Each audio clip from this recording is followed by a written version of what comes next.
How is the Josh? Very high, sir. How is the Josh for audit? Very high, sir. How is the Josh for CA classes? Very, very high, sir. ऐसे ना खुल के एकदम तेज ऐसे जोश बोलना है तुम्हें। जब तुम ये वीडियो देखोगे ना, गले से आवाज आनी चाहिए एकदम अंदर से, एकदम अंदर से आवाज आनी चाहिए कि हाँ अब हम पढ़ेंगे ऑडिट पढ़ेंगे हम अपने दिलो दिमाग जहन से, ताकि जब हम पढ़े ना ऑडिट हमारे जहन में बस जाए।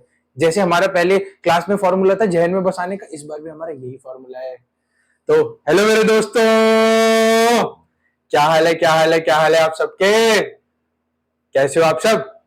कैसी चल रही है आपकी पढ़ाई? ताबड़तोड़ तरीके से पढ़ाई कर रहे हो? कर रहे थे, कर रहे हो और करते रहोगे। हमारा यही मोटो होना चाहिए, हमें ताबड़तोड़ तरीके से ही पढ़ाई करनी है, क्योंकि हमें एक बारी में ही अटेम्प्ट को क्लियर करना है, चाहे सीए इंटर वाले हो चाहे सीए फाइनल वाले बच्चे हो। ठीक है, तो ना आज हम कौन सा टॉपिक लेंगे? बहुत इंटरेस्टिंग, बहुत जल्दी खत्म हो जाएगी क्लास। मैं ट्राई करूंगा आधे घंटे में कंप्लीट करने का, थोड़ी ऊपर हो जाती है कोई दिक्कत नहीं है, बट आधे घंटे में ट्राई करूं कंप्लीट करने का। बहुत इंटरेस्टिंग टॉपिक है। जो हमने पिछली बार कौन सा टॉपिक पढ़ा था हमने? Audit report. उसी की कंटिन्यूएशन है। जब ऑडिटर अपनी ऑडिट रिपोर्ट छापता है ना, उसके नीचे एनेक्जर 2 छापता है, जिसके अंदर क्या डालता है वो? कंपनी ऑडिटर्स रिपोर्ट ऑर्डर, कारो कंपनीज ऑडिटर रिपोर्ट ऑर्डर। अब क्या है ये? 2020, पहले क्या थी? 2016। उसके अंदर क्या होता था? उसके अंदर 16 क्लॉजेज होते थे। सर उसमें तो 16 क्लॉजेज होते थे, अब 2020 में तो 21 क्लॉजेज हो गए। सर ऐसे इतने सारे क्लॉजेज हम कैसे याद रखेंगे? तो क्या दिक्कत है, मैं हूं तो सही, सब याद करा दूंगा। इतनी बहुत अच्छी मेमोरी टेक्निक है। 10 मिनट में तुम 10 मिनट में ना, तुम्हें 10 मिनट में तो सारे क्लॉजेस गो थ्रू करा दूंगा। और जब तुम एग्जाम में जाओगे ना, तुम 5 मिनट लगेंगे इस टॉपिक में। कितने? 5 मिनट, ओनली 5 मिनट। अब तुम्हें एक चीज दिखाता हूँ, ये देखो, ये मैं सारे प्रिंट आउट रेडी रखे हुए हैं। ये है कारो रिपोर्ट, कारो रिपोर्ट दिख रही है? ये रिलायंस की कारो रिपोर्ट है। अच्छे से देख लो, अच्छे से देख लो। ये देखो, ये देखो, ये 2 पेजेस आ रहे हैं इसके अंदर, और ये 2 पेजेस और हैं। इतनी सी होती है कारो रिपोर्ट, इसमें कुछ होता नहीं है खेल लंबा चौड़ा। ये देखो ऊपर ऊपर से दिखाई है। अब इसकी प्रैक्टिकल नॉलेज लेंगे हम। प्रैक्टिकल नॉलेज मतलब इसमें से अब यहां से पढ़ेंगे, एक एक चीज पढ़ाऊंगा अंदर से, सुनते रहना दिमाग खोल के। अभी बिल्कुल अब एक जब मैं बोल रहा हूं ना, अब एकदम साइड में अपना दिमाग ना बस यहाँ पे लगाई रखना, तुम्हें सब याद हो जाएगा, सब कुछ। बस सुनते रहना, बस सुनते रहना। चलो ठीक है, चालू करते हैं। अब हमें क्या चालू करना है? कारो रिपोर्ट करे चालू। चलो ठीक है, ओके।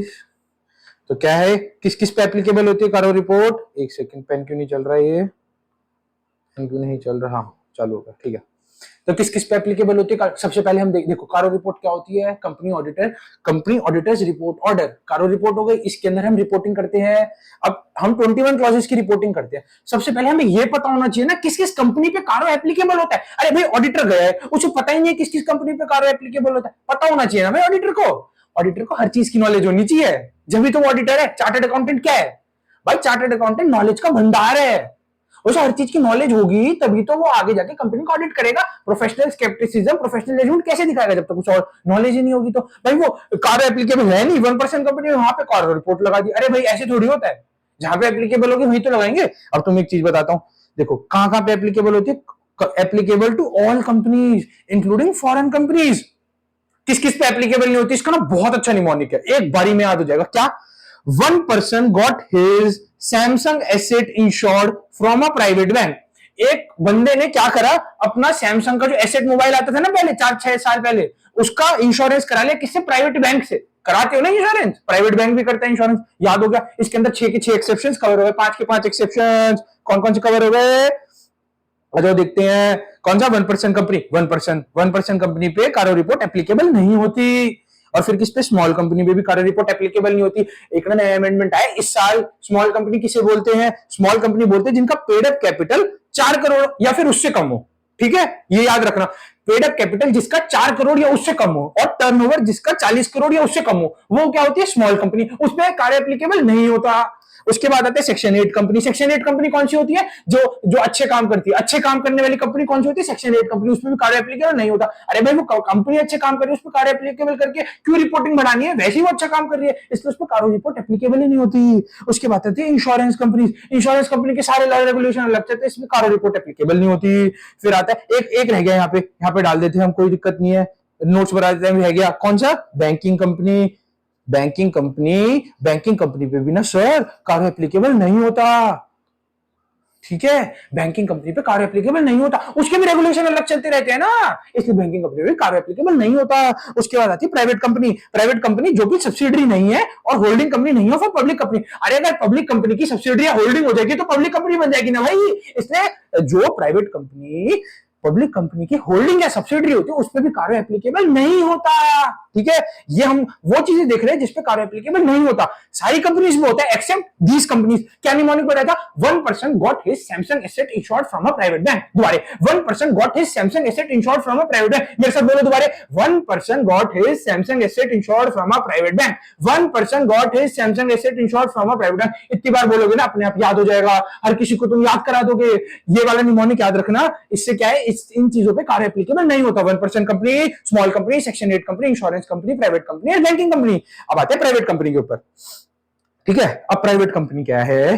प्राइवेट कंपनी जिसका पेड अप शेयर कैपिटल और रिजर्व्स एंड सरप्लस 1 करोड़ या उससे कम हो ऑन बैलेंस शीट डेट, तो ही वो कार्य एप्लीकेबल नहीं होगा। उससे ज्यादा होगा तो कार्य एप्लीकेबल हो जाएगा। देखो प्राइवेट कंपनी के अंदर है ये एक्सेप्शन, प्राइवेट कंपनी के अंदर थोड़ी सी एक्सेप्शन ज्यादा दे रखी है क्योंकि वो कोई भी काम कर सकते हैं ना। प्राइवेट कंपनी आगे जाके पब्लिक बन जाएगी और जिसका टोटल बोरिंग्स 1 करोड़ से कम हो at any time during the previous year, any time during that जिस ईयर की हम ऑडिट रिपोर्ट बना रहे हैं ना, उस साल उसकी बोरिंग्स 1 करोड़ से ही कम, 1 करोड़ से कम होनी चाहिए। किसी भी पूरे हम एक एक दिन उठा के देख लेंगे, एक दिन भी 1 करोड़ से ज्यादा हो गई ना, कार्य एप्लीकेबल कर देंगे उसके ऊपर। इसलिए एक दिन के अंदर एक दिन भी उसकी 1 करोड़ से ऊपर की बोरिंग्स नहीं होनी चाहिए। ओके, समझ आ गई? ठीक है, उसके बाद आते हैं total revenue including revenue from discontinued operation. अब भाई प्राइवेट कंपनी है, उसके 4-5 ऑपरेशन चल रहे होंगे। मान लो एक ऑपरेशन हो गया खत्म, भाई उसने बीच में बंद कर दिया एक ऑपरेशन, तो इसका मतलब क्या है? उस पर अच्छा हम तो टोटल टर्नओवर देखेंगे, चाहे तू कर दे बंद कितने भी ऑपरेशंस, हम तो उसका डिसकंटिन्यूड ऑपरेशंस का भी हम रेवेन्यू देखेंगे। अगर तेरा रेवेन्यू 10 करोड़ से कम है तो ही तेरे पे कार्य एप्लीकेबल नहीं होगा। अगर 10 करोड़ से ज्यादा है तो उस पर कार्य एप्लीकेबल हो जाएगा, हम कर देंगे कार्य एप्लीकेबल। भाई हमें तो, हम ऑडिटर है भाई, अगर हमें लगाना तेरी तेरी कंपनी का टर्नओवर 10 करोड़ से ज्यादा है और तू प्राइवेट कंपनी, हम तो उस पर कार्य एप्लीकेबल कर ही देंगे। आगे समझ? क्या ये एक्सेप्शंस बता दी हमने। अब आते हैं कारों के 21 क्लॉजेस पर। सो इसको कैसे याद करेंगे? इतने सारे क्लॉजेस है, ऐसे थोड़ी होगा, हो जाएगा याद, ऐसे थोड़ी है। आप मेरे साथ पढ़ रहे हो ना, सब याद कराऊंगा, सब एक एक चीज अंदर जहन में, बस सुनते रहना भाई। सुन, फोन छोड़ दे अपना, लैपटॉप में देख रहे हैं तो फोन क्यों चला रहे हैं? फोन को हटा दे, फोन में कुछ भी नहीं रखा, 3 महीने बाद खूब चलाइए, कोई भी मना नहीं करेगा, ना घर वाले मना करेंगे, ना मैं मना करूंगा, ना तू खुद चलाइए पूरे दिन, कोई भी मना नहीं करेगा। इसलिए अभी छोड़ दे फोन और अभी यहाँ पे ध्यान देना है बस।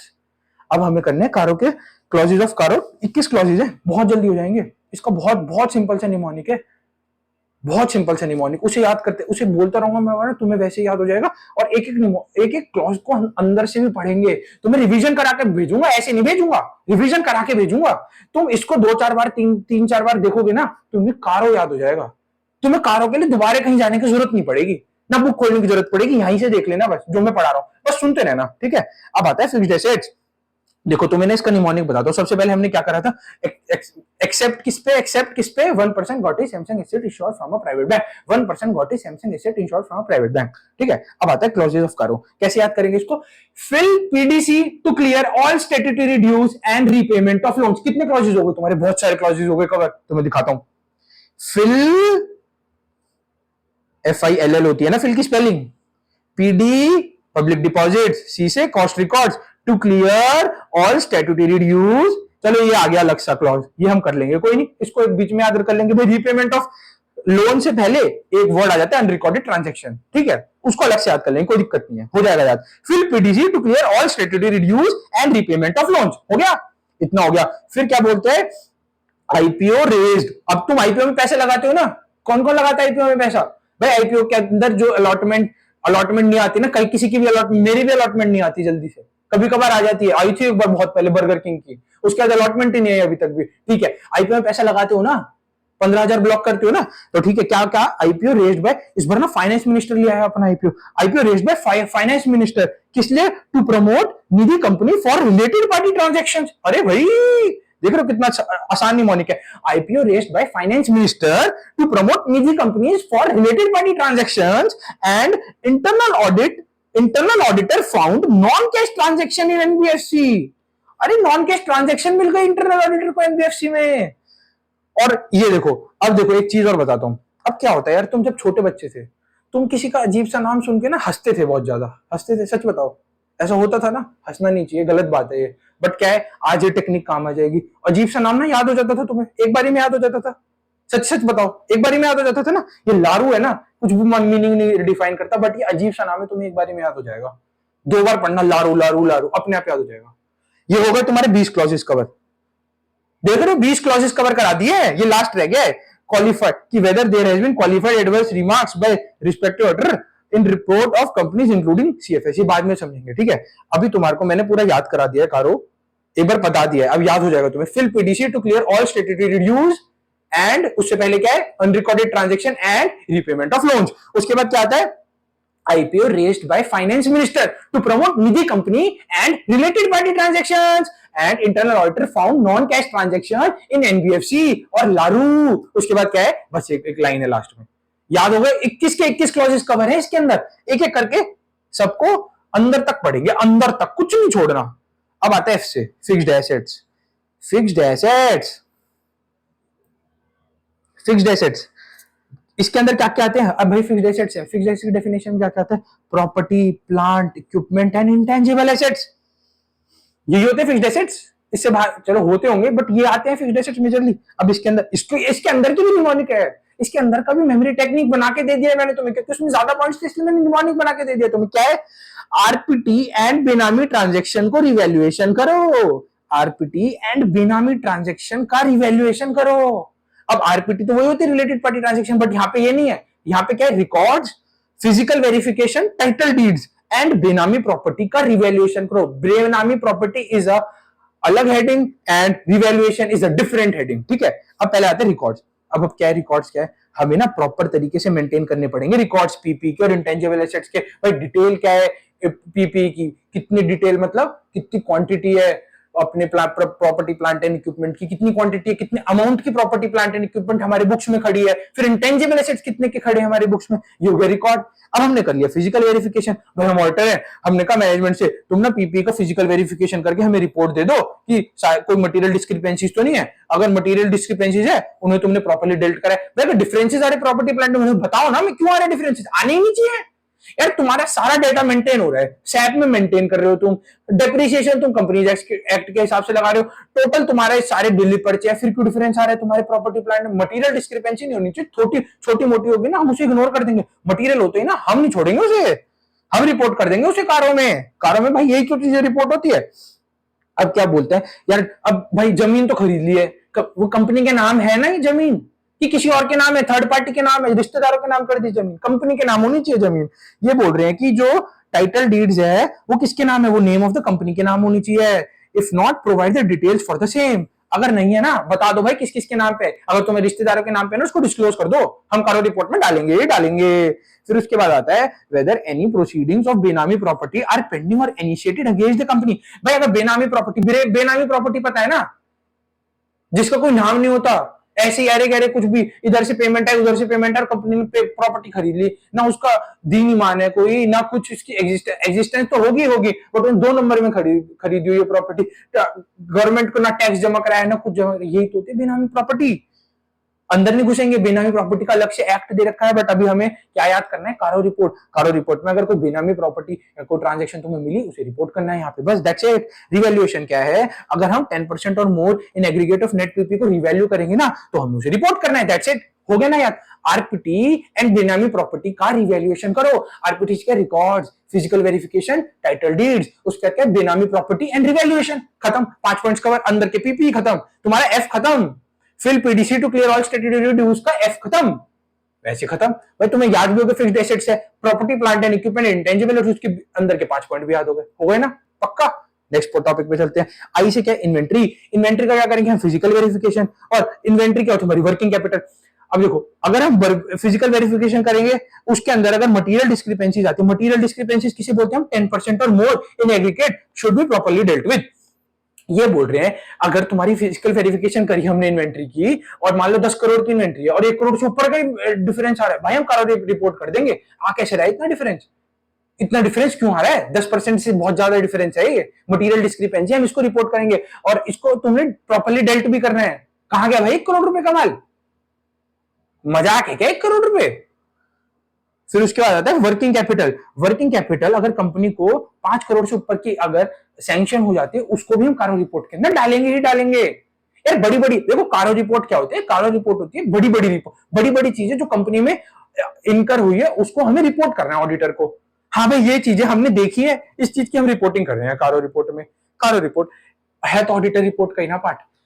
बस उसके अंदर क्या बड़ी बड़ी चीजें आ जाती हैं, बड़ी बड़ी चीजें जैसे फिक्स्ड एसेट्स आ गया, इन्वेंट्री। अब आता है लोन्स। लोन्स क्या है? कम अब देखो लोन्स क्या आ जाते हैं, वेदर कंपनी ने इन्वेस्टमेंट करी है, गारंटी दी है, सिक्योरिटी दी है, लोन्स और एडवांसेस दिए हैं, किस किस को? कंपनी को, फर्म को, एलएलपी को। अब ये क्या है? जीएलएसआई क्या है? Guarantee, low investments, loan, security and investments. सारे हो गए ना, लोन्स एंड एडवांसेस। हाँ एक सेकंड, जी से क्या है? गारंटी, एल से क्या है? लोन्स एंड एडवांसेस, एस से क्या है? सिक्योरिटी और आई से इन्वेस्टमेंट। ठीक है, हाँ ये 4 चीजें हैं।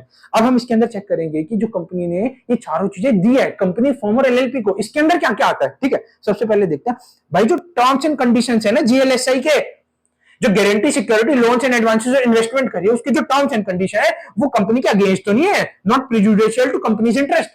भाई कंपनी के हित में ही नहीं है उसके टर्म्स एंड कंडीशंस, कंपनी के सारे अगेंस्ट जा रहे हैं टर्म्स एंड कंडीशन। तो गलत बात है ना भाई। टर्म्स एंड कंडीशन तो सारे कंपनी के मैं कह रहा हूं कंपनी के फेवर में होने चाहिए ना भाई। अगर तुम कंपनी में बिजनेस कर रहे हो तो अच्छा, तो तुम अपने हिसाब से टर्म्स एंड कंडीशंस लगा रहे हो। भाई कंपनी के हित में होने चाहिए टर्म्स एंड कंडीशंस। अलग से तो हम कारों में रिपोर्ट करेंगे। उसके बाद क्या है? Whether repayment of principal and payment of interest of loans and advances have been stipulated and receipts are regular. भाई अगर हमने लोन्स एंड एडवांसेस दिए हैं, उसकी प्रिंसिपल, रीपेमेंट और इंटरेस्ट हमारे को टाइमली मिल रहा है नहीं मिल रहा है, हम उसकी रिपोर्टिंग भी तो करेंगे ना भाई। टाइमली मिल रहा है, अगर नहीं मिल रहा होगा तो हम रिपोर्ट करेंगे उसके अंदर, क्यों नहीं मिल रहा टाइमली। भाई तुमने लोन्स एंड एडवांसेस दिए, क्यों नहीं आ रहा उसका पैसा?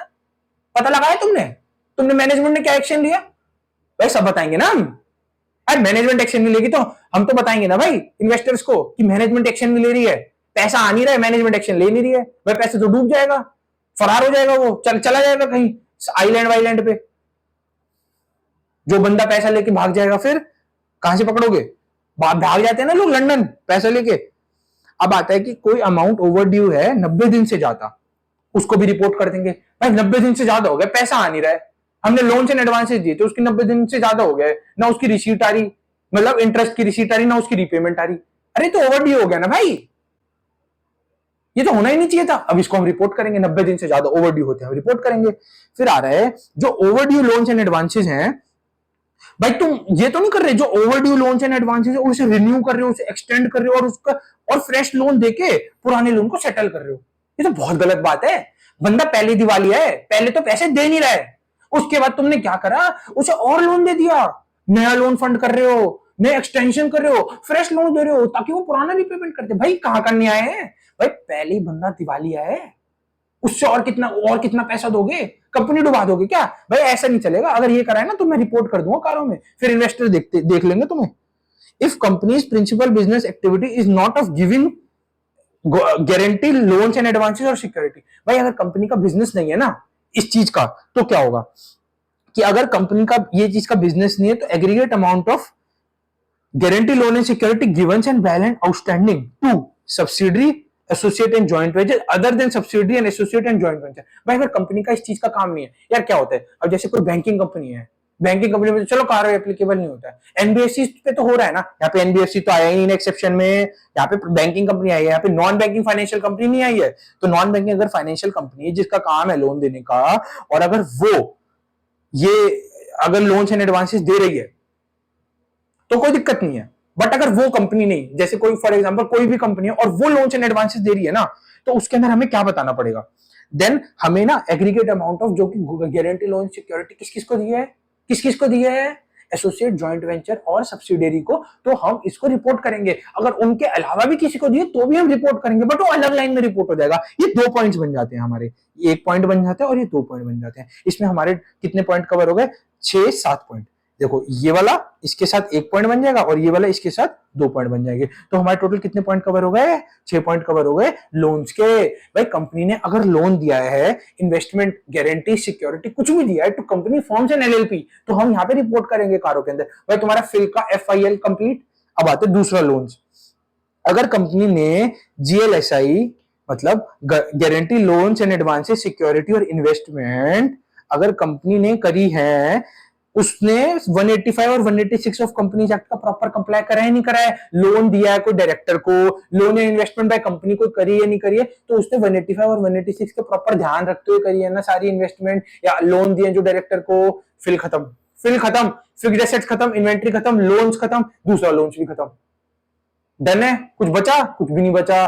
फिल खत्म तुम्हारा। देखो 4 पॉइंट खत्म, 4 क्लॉजेस खत्म। ये लाइन में ही लिखे हुए हैं क्लॉजेस, ये ऊपर नीचे नहीं लिखे मैंने कोई भी क्लॉजेस, ये लाइन में तुम्हें याद करने। Fill PDC to clear all statutory dues, बीच में आता है unrecorded transaction and repayment of loans. उसके बाद क्या आता है? IPO raised by finance minister to promote Nidhi companies for related party transactions and internal auditor ने क्या फाउंड करा? Non cash transactions in NBFC. फिर लारू, और फिर एक लास्ट स्टेटमेंट है। हो गया याद? ऐसी मैं बार बार बोलता रहूंगा तुम्हें याद हो जाएगा, ऐसी तुम सुनते रहना तुम्हें याद हो जाएगा, इसमें कुछ भी नहीं है। हर बच्चे ना डरते थे यार कारो रिपोर्ट ना बड़ी मुश्किल सी है, कैसे याद करे कैसे याद करे। इसकी मेमोरी टेक्निक है, तुम कभी भी नहीं भूलोगे, जिंदगी में नहीं भूलोगे। ये मैंने ना इंटर में पढ़ी थी, आज तक याद है मेरे को। फाइनल के भी कम से कम 6-8 महीने निकल गए, अब तुम देख लो। अब आता है पब्लिक डिपॉजिट्स।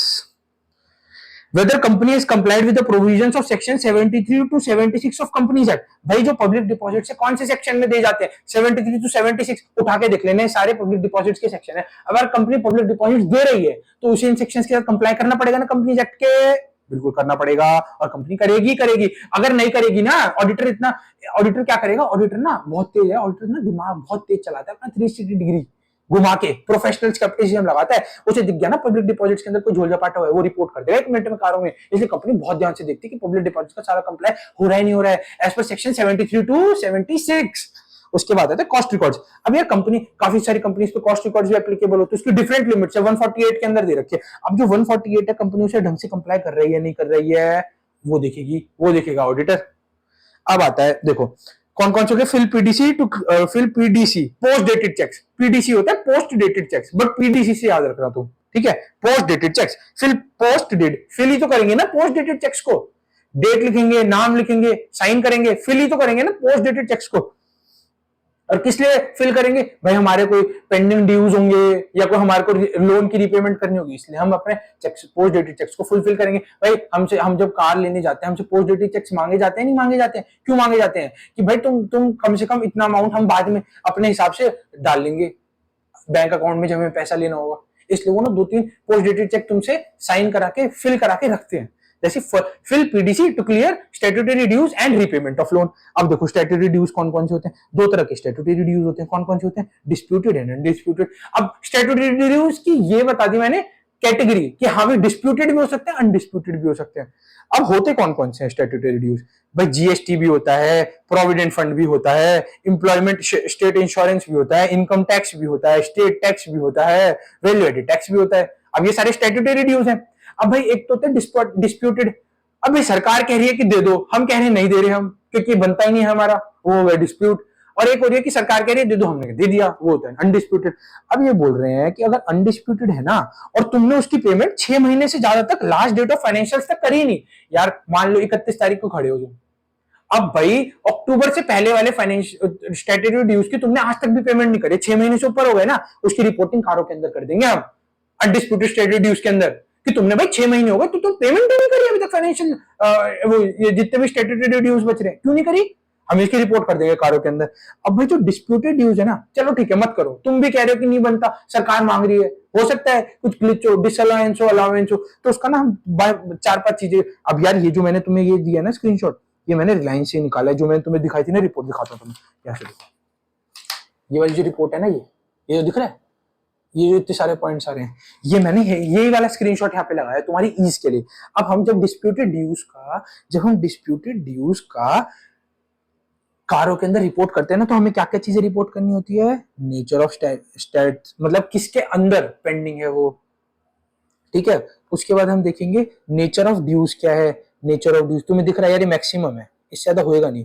नेचर ऑफ, फिर अमाउंट देखेंगे कितना है, फिर देखेंगे पीरियड, कौन से पीरियड से पेंडिंग है, अरे अरे अरे, फिर देखेंगे फोरम, किसके अगेंस्ट पेंडिंग है। यार एओ ने, मान लो एओ ने हमारा कोई क्लेम रुका है, एओ फालतू के पैसे मांग रहा है, या फिर कोई कमीशन ट्रिब्यूनल में हमारा केस कोई ट्रिब्यूनल में चल रहा है, अब हम ना उस चीज की सारी रिपोर्टिंग करेंगे। क्या क्या? Name of statute, name of dues, amount, period to which the amount relates and forum which dispute is pending.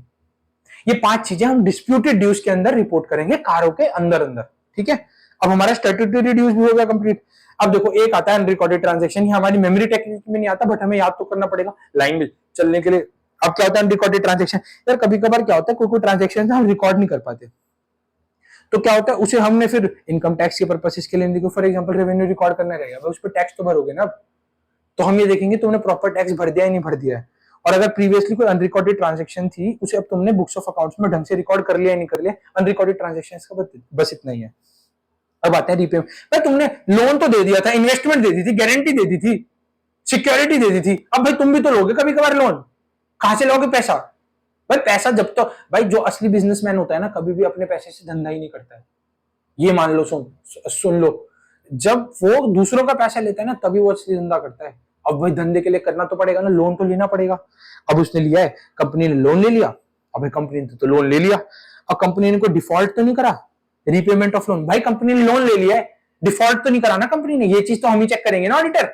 हाँ भाई डिफॉल्ट नहीं करा है कंपनी ने, चलो ठीक है। डिक्लेयर्ड विलफुल डिफॉल्टर, चलो ठीक है, विलफुल डिफॉल्टर भी कंपनी डिक्लेयर नहीं हुई है। ठीक है, कि भाई अगर कंपनी ने जिस पर्पस के लिए लोन लिया था उसी के लिए अप्लाई कर रही है ना कंपनी। अरे किसी और चीज, भाई तुमने मशीनरी के लिए लोन ले लिया और वर्किंग कैपिटल में लगा दी, गलत बात है ना। हम भाई ऑडिटर देखेंगे किस चीज के लिए लोन लिया और कहां यूज हो रहा है, कहां जा रहा है वो पैसा, कहां आ रही है और कहां जा रही है वो पैसा। जहां के लिए लिया था वहीं जा रही है ना पैसा, कहीं और तो नहीं जा रहा, वो चीज चेक करेंगे हम। उसके बाद देखेंगे भाई जो शॉर्ट टर्म लोन्स है, कहीं वो लॉन्ग टर्म के लिए तो यूज नहीं हो रखे थे। भाई 90 मान लो साल भर के लिए लोन लिया और मशीनरी में लगा दिया उसका सारा पैसा। मशीनरी तो पता नहीं जब हम प्लांट उखाड़ेंगे जब आएगा पैसा वापस, ऐसा तो नहीं कर रही कंपनी। हम ये भी चेक करेंगे, अगर ऐसा कर रही तो हम ये कंपनी ऑडिटर रिपोर्ट ऑर्डर के अंदर क्या कर देंगे, रिपोर्ट कर देंगे। फिर उसके बाद आता है वेदर द टेकन फंड्स और loan to meet the obligation of subsidiary associate और जॉइंट वेंचर। इसका क्या मतलब है? भाई कंपनी ने पैसा ले लिया और सब्सिडियरी एसोसिएट जॉइंट वेंचर के लोन चुका दिया, ये क्या मतलब हुआ? भाई वो अपना खुद देखेंगे लोन, तेरे को क्या मतलब? भाई तू ऐसा करेगा तो हम कारों के अंदर रिपोर्ट कर देंगे। और कंपनी ने क्या करा, कंपनी ने ना लोन रेज कर दिया, किससे, कैसे करा? अब कंपनी, यार अगर कंपनी लोन लेगी ना, भाई बैंक है ना, जो बैंक सिक्योरिटी लेगा ही लेगा। भाई कैसे देगा? कंपनी और बैंक का क्या लेना देना? भाई मैं बिजनेस चला रहा हूं, उससे बैंक को क्या लेना देना? भाई बैंक तो सिक्योरिटी मांगेगा ही मांगेगा, भाई तू मेरे को कुछ तो गिरवी रख जब भी तो मैं पैसा दूंगा। अब कंपनी ने क्या करा, अपने सब्सिडरी एसोसिएट जॉइंट वेंचर के शेयर्स आए, शेयर्स का जो सर्टिफिकेट होता है ना, उठाया और बैंक में दे दिया, सर ये लो ये लो ये लो शेयर सर्टिफिकेट लो और मेरे को लोन दे दो। ऐसे थोड़ी होता है।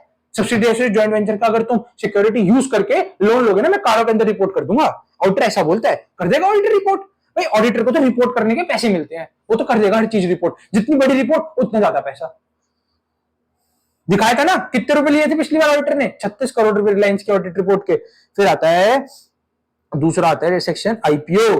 अगर भाई कंपनी आईपीओ, एफपीओ या डेट फाइनेंस रेस्ट कर रही है, हम देखेंगे भाई जिस चीज पे, भाई तुम्हें क्यों चाहिए पैसा, एक्स्ट्रा पैसे क्यों चाहिए? फैक्ट्री लगाओगे, भाई कुछ एक्सपेंड कर रहे होगे, भाई एक्सपेंशन के लिए यूज कर रहे हो ना वो पैसा, कहीं और तो नहीं अपनी लोन चुका रहे हो पुराने, इसलिए तुम आईपीओ लगा रहे हो।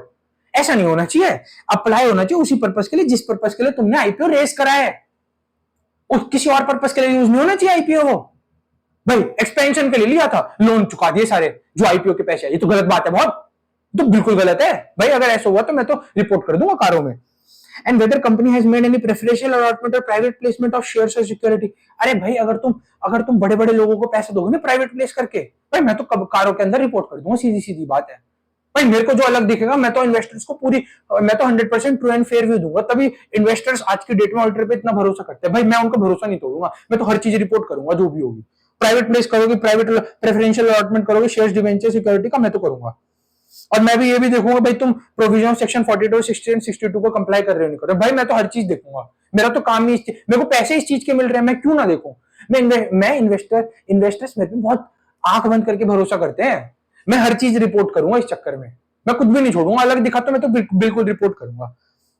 उसके बाद आता है कि भाई अगर फ्रॉड हो रहा है कंपनी पे या फिर फ्रॉड करा है कंपनी ने, भाई कंपनी भी तो फ्रॉड कर सकती है, हम दोनों चीज रिपोर्ट कर देंगे। और अगर 143 सबसेक्शन 12 है उसके अंदर कोई फॉर्म एडीटी यार 143 सबसेक्शन 12 ना उसका फ्रॉड का सेक्शन है, इसके अंदर 1 करोड़ और 1 करोड़ से कम के फ्रॉड, 1 करोड़ से ऊपर के फ्रॉड होते हैं। अगर 1 करोड़ से ऊपर के फ्रॉड होते हैं ना तो हम ना एमसीए तक जाते हैं रिपोर्ट करने। यार वो चीज के अंदर अभी ना डेप्थ में जाने का कोई फायदा नहीं, क्योंकि हम क्या पढ़ रहे हैं, कारो रिपोर्ट, उसके अंदर सिर्फ रिपोर्टिंग करनी होती है 143 12 की, अगर एडीटी 4 भरा गया है तो बस रिपोर्टिंग पर्पस के लिए बता रहा हूं तुम्हें कि वो रिपोर्ट करना है। उसका सेक्शन बहुत डिफरेंट और बहुत बड़ा सेक्शन है, हम आगे आने वाली रिवीजन लेक्चर्स में उस चीज को कवर करेंगे, बट आज नहीं कर सकते क्योंकि आज हमें कारो रिपोर्ट कंप्लीट करना है। उसके बाद आ रहा है, अगर कोई विसल ब्लोअर कंप्लेंट्स कंपनी के अगेंस्ट आई है तो कंपनी ने इसे डेल्ट कैसे करे, डेल्ट समझ तो, डेल्ट करना। उस अगर कंप्लेंट आई है तो यार देखो, ये कस्टमर केयर सेंटर क्यों बिठाते हैं, कोई भी जब तुम प्रोडक्ट खरीदते हो तुम करते हो ना कॉल, हेलो हाँ जी, फिर तुम एक डायल करते हो, फिर 9 पे आता है हेलो, फिर तुम बताते हो अपना, फिर वो बताता है कि सर ऐसे ऐसे कर लो, ऐसे ऐसे कर लो। अब विसल ब्लोअर कंप्लेंट होती है कंपनी का इंटरनल मैटर। अरे भाई एम्प्लॉइज ने कोई विसल ब्लोअर कंप्लेंट करी, हमने विसल ब्लोअर कहां पे करा था, ऑटोमेटेड एनवायरनमेंट में करा था, याद है ना। अब विसल ब्लोअर कंप्लेंट आई कंपनी के अंदर, तो कंपनी कैसे डेल्ट करेगी, उस चीज का ऑडिटर रिपोर्ट करेगा ना कि हाँ भाई कंप्लेंट आई थी, और कोई आउटस्टैंडिंग कंप्लेंट तो नहीं है ना, सारी कंप्लेंट को कंपनी ने डेल्ट फॉर कर लिया है ना, कुछ छोड़ा तो नहीं है ना कंपनी ने। अगर कुछ छोड़ा है तो ना मैं कारो में रिपोर्ट कर दूंगा कि कंपनी अपनी विसल ब्लोअर कंप्लेंट छोड़ रही है, ये ढंग से फुलफिल नहीं कर रही है, ये इंप्लॉइज का ध्यान नहीं रख रही है, मैं तो रिपोर्ट कर दूंगा कारो के अंदर। अब देखो निधि कंपनीज क्या होता है, निधि कंपनीज के अंदर ना क्या होता है, निधि कंपनीज कैसी कंपनीज होती है, निधि कंपनी एक तरह से भाई 10-20 बंदे 50 बंदे 200 बंदे क्या एक तरह से कमेटी डालते, कमेटी सुनिए उस टाइप की तो होती है निधि कंपनी, कमेटी डालते और पैसा दे देते हैं जिसको जरूरत होती है पैसे की, उस टाइप की होती है निधि कंपनी, बस उसका एग्जिस्टेंस हो जाता है। कमेटियों का एग्जिस्टेंस नहीं होता, कोई लीगल नहीं होती कमेटी, बट निधि कंपनीज होते हैं एकदम लीगल। तो निधि कंपनी के अंदर क्या होता है, हमें 2-4 चीजें चेक करनी होती है। एक तो net own funds to deposit का रेशियो 1:20 होना चाहिए, और जो कि निधि कंपनी को मेंटेन करना चाहिए 10% ऑफ अनइंकम्बर्ड टर्म डिपॉजिट्स के अंदर, अपना जितना भी है टोटल उसका 10% ऑफ अनइंकम्बर्ड डिपॉजिट्स के अंदर डालना पड़ेगा तुम्हें। और दूसरा क्या है, अगर कंपनी ने डिफॉल्ट करा कोई payment of interest on deposits के अंदर निधि कंपनी ने, तो हम उसको रिपोर्ट कर देंगे। भाई निधि कंपनी एक्सेप्शन में थी ऊपर, बताओ कहीं दिख रही है तुम्हें निधि कंपनी एक्सेप्शन में थी, तो करेंगे ना भाई, निधि कंपनी में कार्य एप्लीकेबल होता है, तो हम निधि कंपनी अगर आएगी तो उसमें हम ये सारी रिपोर्टिंग करेंगे। फिर आता है, अगर वो कंपनी रिलेटेड पार्टी ट्रांजैक्शंस के अंदर घुस रही है, 177 188 पढ़ा है ना related party transaction companies act के अंदर, फाइनल वाले बच्चों तुमने तो पढ़ा ही होगा, चलो इंटर वाले बच्चे 148 सेक्शन तक रिस्ट्रिक्ट रहते हैं, बट फाइनल वालों ने 177 188 सेक्शन पढ़ा होगा किसका, कंपनी एक्ट का। इसके अंदर क्या बोलते हैं, इसके अंदर सारी रिलेटेड पार्टी ट्रांजैक्शंस आती है, जो भी हो तो उसकी रिपोर्टिंग हो, अगर कंपनी उसे इसको कंप्लाई नहीं कर रही है तो हम इसका रिपोर्ट कर देंगे किसके अंदर, कारो के अंदर। भाई हम क्या है, ऑडिटर हैं, हमें इस चीज के पैसे मिलते हैं ये देखने के लिए कि कंपनी जो कर रही है वो सही से कर रही है नहीं कर रही है। अगर वो 177 या 188 का कंप्लाई नहीं कर रही तो हम उसको कार्य रिपोर्ट के अंदर डाल देंगे। अब क्या होता है, इंटरनल ऑडिटर क्या होता है, इंटरनल ऑडिटर तो तुम्हें पता ही है ना, इंटरनल कंट्रोल चेक करता है कंपनी के जो रिस्क है उसके ऊपर जो हमने कंट्रोल लगाए हैं वो कितनी इफेक्टिव है। तो कंपनी क्या होता है, इंटरनल ऑडिटर सिस्टम को डेमोंस्ट्रेट करता है कि भाई साइज और नेचर ऑफ बिजनेस कैसा है। और अब इंटरनल ऑडिटर की रिपोर्ट स्टैट्यूटरी ऑडिटर मंगाता है ना, और इंटरनल ऑडिटर साइज और नेचर पे अपना कमेंट डालता है कि भाई कंपनी का इतना बड़ा साइज है, ये नेचर है कंपनी का, ऐसे रिस्क चल रहे हैं उसके, ऐसे कंट्रोल चल रहे हैं। और इंटरनल ऑडिट रिपोर्ट के अंदर भाई स्टैट्यूटरी ऑडिटर ना इंटरनल ऑडिटर की भी रिपोर्ट देखता है। यूज ऑफ इंटरनल ऑडिटर पढ़ा है 610 कौन सा, इससे स्टैंडर्ड्स ऑन ऑडिटिंग। हमें क्या करना होता है, इंटरनल ऑडिटर की रिपोर्ट देखनी होती है, और भी बहुत सारी चीजें होती है, उसके अंदर नहीं जाएंगे आज डेप्थ में, बट इंटरनल ऑडिटर की रिपोर्ट को स्टैट्यूटरी ऑडिटर को कंसीडर करना होता है ना, बस यही वही है इंटरनल ऑडिटर। अब इंटरनल ऑडिटर ने क्या फाउंड करा, एक इंटरनल ऑडिटर ने non cash transactions with directors और पर्संस कनेक्टेड विद हिम, मतलब जो डायरेक्टर्स कनेक्टेड हैं, मतलब डायरेक्टर्स की जो रिलेटिव्स हैं उनके साथ कोई नॉन कैश ट्रांजैक्शन हो रही है, हमने उसे पकड़ लिया। अब कंपनी ने उसे 192 के हिसाब से कंप्लाई कराया नहीं कराया, हम उसकी रिपोर्टिंग कर देंगे। अगर कोई नॉन कैश ट्रांजैक्शन हमें पकड़ी गई जो डायरेक्टर से उनके रिलेटिव्स के साथ करी गई है और कंपनी ने 192 सेक्शन का कंप्लाई नहीं करा, तो हम यहाँ पे रिपोर्ट कर देंगे नॉन कैश ट्रांजैक्शन को, कारो के अंदर हम रिपोर्ट कर देंगे। हमें किस चीज का पैसा मिलता है, हमें रिपोर्टिंग का पैसा मिलता है, तो हम हर चीज रिपोर्ट करते जाएंगे। जितनी बड़ी ऑडिट रिपोर्ट उतना ज्यादा पैसा, याद रखना है तुम्हें। फिर आता है एनबीएफसी। अब यार कंपनी है एनबीएफसी, मैंने तो बताया एनबीएफसी पे कार एप्लीकेबल होता है, तो एनबीएफसी कह रही है अब कंपनी जो है एनबीएफसी कंपनी वो कंप्लाई करे सेक्शन 45 आईए ऑफ आरबीआई एक्ट। 45 आईए कहीं पे भी नहीं समझा रखा, हमें भी अंदर डेप्थ में जाने की जरूरत नहीं। 45 आईए क्या है, हम यहाँ क्या कर रहे हैं, रिवीजन। तो रिवीजन के हिसाब से 45 आईए ऑफ आरबीआई एक्ट का एनबीएफसी कंप्लाई कर रही है नहीं कर रही, हमें ये पता होना चाहिए। उसके बाद ये देख रहा है कि भाई कंपनी और एनबीएफसी जो बिजनेस के लिए तुमने सर्टिफिकेट ऑफ रजिस्ट्रेशन लिया, तुमने कहा था कि मैं ना मोर्गेज लोन्स दूंगी, अब तुम मोर्गेज लोन्स ही दे रहे हो ना, क्रेडिट कार्ड तो बेचने नहीं चलेगा ना भाई। वो भी चेक करेगा ऑडिटर कि भाई तुम जो सर्टिफिकेट ऑफ रजिस्ट्रेशन जिस चीज के लिए तुमने ऑब्टेन करा है उस चीज का ही काम कर रहे हो ना, कि उससे अलग काम तो नहीं कर रहे ना, उस चीज का कंप्लाई करना पड़ेगा। तो उस चीज की भी रिपोर्टिंग करेगा यहाँ पे एनबीएफसी। अगर एनबीएफसी की कार्य रिपोर्ट बना रहा है ना ऑडिटर, ये भी चेक करेगा। उसके बाद है कि कंपनी कोर इन्वेस्टमेंट कंपनी तो नहीं है। कोर इन्वेस्टमेंट कंपनी के अंदर नहीं जाएंगे क्योंकि हम अभी रिवीजन कर रहे हैं, बट कोर इन्वेस्टमेंट कंपनी का बहुत अच्छा कंसेप्ट है, उसकी रिवीजन वीडियो में अलग से डाल दूंगा। और कंपनी के अंदर ये बोल रहे हैं कि अगर कंपनी की more than one core investment company है ना, तो उसकी हम रिपोर्टिंग कर देंगे। पता है ये वाला क्वेश्चन मेरे फाइनल एग्जाम्स में आ गए थे, 4 पॉइंट पूछ लिए थे, मैं भूल गया था, मेरे को आज भी याद है। मैंने स्टार्टिंग के 2 पॉइंट लिखे हैं, मैं कोर इन्वेस्टमेंट कंपनी वाला पॉइंट ही भूल गया। बट चलो तुम याद रखना, इससे याद रख लेना कि मैं भूल गया था, कम से कम तुम तो याद रख लेना, क्या पता तुम्हारे अटेम्प्ट में आ जाए। है था कुछ 4 पॉइंट में कि भाई क्या क्या 4 पॉइंट दोबारा बताओ। 45 आईए के ऑफ आरबीआई एक्ट का कंपनी कंप्लाई कर रही है नहीं कर रही, और जिस चीज के लिए तुमने सर्टिफिकेट ऑफ रजिस्ट्रेशन लिया था उस चीज का बिजनेस कर रहे हो ना तुम। अगर कोर इन्वेस्टमेंट कंपनी है तो उस चीज का कंप्लाई कर रहे हो ना, और अगर more than one company core investment company है तो हमें सारी डिटेल्स प्रोवाइड करनी पड़ेगी और अपनी रिपोर्ट के अंदर डालनी पड़ेगी। उसके हो गया एनबीएफसी। अब आता है लारू। लारू के अंदर आता है लॉसेस। अगर कंपनी के अंदर कोई कैश लॉसेस हुए है ना in current year as well as in previous year, हम सब रिपोर्ट कर देंगे कारों के अंदर कि भाई कंपनी तो लॉस मेकिंग है, इस साल भी लॉस है, पिछले साल भी लॉस था, कैश लॉसेस कर रही है कंपनी। और भाई स्टैट्यूटरी ऑडिटर ने ही रिजाइन दे दिया, भाई हमें तो बताना पड़ेगा ना क्या हो गया ऐसा। मान लो कोई स्टैट्यूटरी ऑडिटर ने रिजाइन दिया और उसकी जगह कोई और ऑडिटर आया और वो बना रहा है कारो रिपोर्ट, तो वो बताएगा ना कि भाई क्या इश्यूज रहे, क्या ऑब्जेक्शंस रहे और क्या कंसर्न्स रहे, क्यों छोड़ के गया स्टैट्यूटरी ऑडिटर, क्यों कंप्लीट नहीं कर गया अपनी कारो रिपोर्ट आज तक। नहीं करके हमें तो कंप्लाई करनी पड़ेगी ना, अब हमें ऑडिटर, भाई वो तो गया जो गया, हमें इसके अंदर बताना पड़ेगा ना क्या हो गया ऐसा, क्या वजह रही, क्यों छोड़ के गया, सब बताना पड़ेगा हमें। फिर आते रेशियोज। अब हमें ना फाइनेंशियल रेशियोज, एजिंग किसकी किसकी, क्रेडिटर्स डेटर्स की ageing, expected date of realisation of financial assets. Financial assets कौन से होते हैं हमारे, डेटर्स, और पेमेंट ऑफ फाइनेंशियल लायबिलिटीज, और कोई अदर इंफॉर्मेशन होगी कैसी, फाइनेंशियल स्टेटमेंट की, auditor knowledge of board report and management plan, ये सब कर देगा रिपोर्ट, सब कुछ। इसकी ना रेशियोज हेडिंग दे दी है, ऐसी कोई हेडिंग नहीं दे रखी थी बट हमने इसकी रेशियोज हेडिंग दे दी है, क्योंकि फाइनेंशियल रेशियोज हो गई, एजिंग हो गई, ऑलमोस्ट सिमिलर से कंसेप्ट है। भाई फाइनेंशियल रेशियोज कैसी होती है, जैसे करंट रेशियो हो गई, और उसके बाद कोई भी हमारी जैसे क्विक रेशियो हो गई, उसके बाद हमारी टर्नओवर वाली जितनी भी सारी रेशियोज हैं वो सारी हमारी फाइनेंशियल रेशियोज ही तो है। अगर हमने लोन लिया है, लोन टू बोरोइंग, सारी क्या है हमारी फाइनेंशियल रेशियोज, हम इस चीज का भी रिपोर्ट करेंगे। हम उसके बाद एजिंग भी करेंगे, डेटर्स की कितनी एजिंग है, क्रेडिटर्स की कितनी एजिंग है, उसके बाद रियलाइजेशन कितने दिनों में पैसा आएगा, फाइनेंशियल एसेट्स का पैसा कितने दिनों में वापस आएगा, फाइनेंशियल लायबिलिटी को कितने दिनों में पैसा देना है, ये सब हम यहाँ पे रिपोर्ट करेंगे। उसके बाद आता है जो अनस्पेंट अमाउंट बच गया। अब यार क्या होता है कंपनी को ना अपना 2% अगर देखो देखो सीएसआर 135 के अंदर होता है, हल्का सा बता रहा हूँ सीएसआर होता है जिसके अंदर टर्नओवर 1000 करोड़ से ज्यादा हो, है ना, टर्नओवर 1000 करोड़ से ज्यादा हो। पेड अप कैपिटल कितनी होती थी, पेड अप कैपिटल 10 करोड़ से ज्यादा होती थी, नहीं हाँ प्रॉफिट होता था 5 करोड़ से ज्यादा, पेड अप कैपिटल 500 करोड़ ऐसे कुछ होती थी। उसके अंदर हम क्या करते थे, उसके अंदर हम सीएसआर के अंदर हम 2% of average profits of last preceding 3 financial years के प्रॉफिट का 2% हम सीएसआर फंड के अंदर डालते थे। अब भाई सीएसआर फंड के अंदर हमने अमाउंट तो निकाल लिया है, पैसा नहीं डाला अभी हमने। एक होते हैं ऑनगोइंग प्रोजेक्ट और एक होते हैं अदर देन ऑनगोइंग प्रोजेक्ट। अब ऑनगोइंग प्रोजेक्ट और अदर देन ऑनगोइंग प्रोजेक्ट दोनों में हम पैसा डाल सकते हैं। अगर ऑनगोइंग प्रोजेक्ट है ना तो उसके अंदर हम अनस्पेंट अमाउंट ना ट्रांसफर कर देंगे एक स्पेशल अकाउंट के अंदर, और कब to comply with the provisions of 135 subsection 6। अब 135 ही होता है सीएसआर का सेक्शन, इसके अंदर ये बोलता है अगर तुम्हारा कोई अनस्पेंट अमाउंट बच गया ना उसे एक स्पेशल अकाउंट में ट्रांसफर कर दो। अगर तुम्हारा कोई प्रोजेक्ट चल रहा है, कोई सीएसआर का कोई प्रोजेक्ट चल रहा है, क्या होता है कभी कभी कंपनी खुद भी सीएसआर का प्रोजेक्ट चलाती रहती है।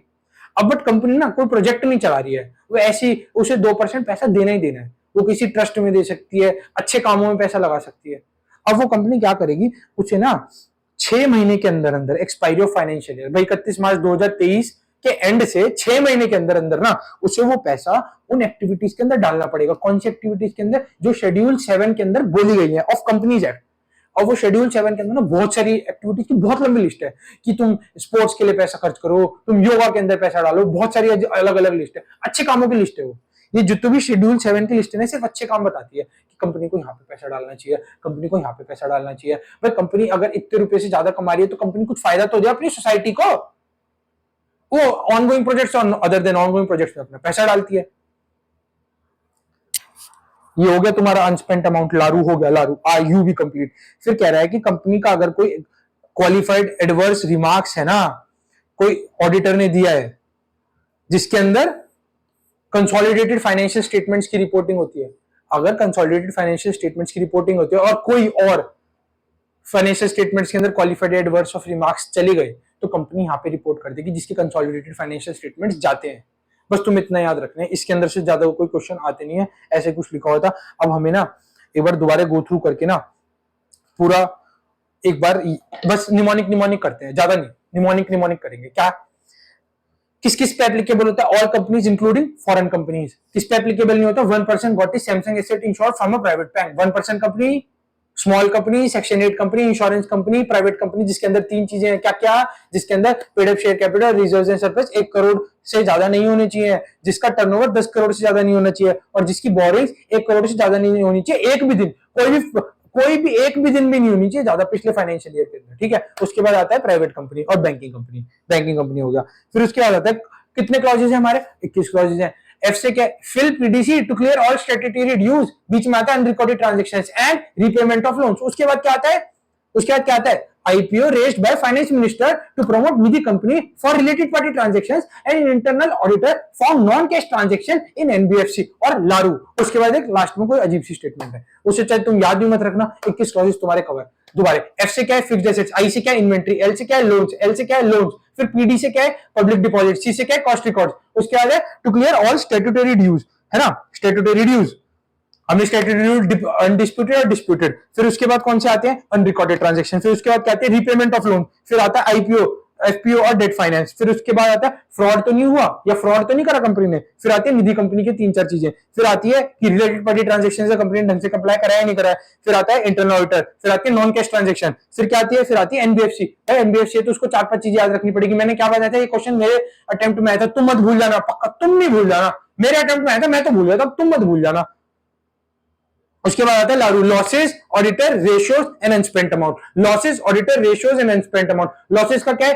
अगर कोई कैश लॉसेस हुए हैं इस साल और पिछले साल, हमें वो रिपोर्ट करने पड़ेंगे। ए से क्या है? ऑडिटर। अगर हमारा स्टैट्यूटरी ऑडिटर रिजाइन करके उसके इश्यूज, ऑब्जेक्टिव्स और कंसर्न बताएंगे ना भाई क्यों रिजाइन करके गया। उसके बाद आता है रेशियोज। रेशियोज के अंदर जो भी सिमिलर इंफॉर्मेशन है, बोर्ड का प्लान, मैनेजमेंट का प्लान, और कौन कौन सी रेशियोज है, ageing, expected date of payment of financial assets, financial liabilities की हमें कब पेमेंट करनी है। उसके अनस्पेंट अमाउंट कौन कौन से हैं? ऑनगोइंग प्रोजेक्ट और non ongoing project. Ongoing project के अंदर हमें स्पेशल अकाउंट के अंदर ट्रांसफर करना पड़ता है। अदर देन ऑनगोइंग प्रोजेक्ट के अंदर हमें 6 महीने के अंदर शेड्यूल 7 जो अच्छे कामों की लिस्ट है उसके अंदर पैसा डालना होता है। उसका लास्ट है।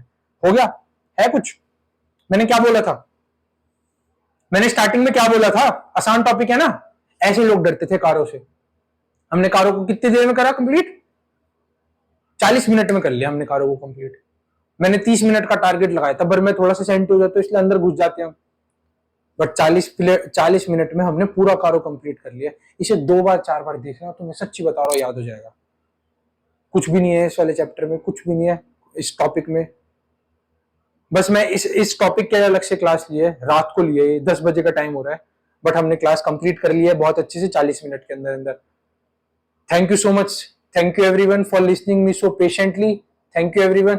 अब लाइक्स और कमेंट्स की बारिश कर दो। आज बारिश भी हुई हमारे यहाँ पे। अब तुम लाइक्स और कमेंट्स की बारिश करके मेरे को बताओ कैसा लगा, पुराने कैसे लगे रहे तुम्हें टॉपिक, और किस किस पे मेरे को वीडियोस डालनी चाहिए। प्लीज लाइक्स और कमेंट्स करके मेरे को बताओ, मैं उस चीज पे वीडियो बनाऊंगा। Okay, tata, bye bye.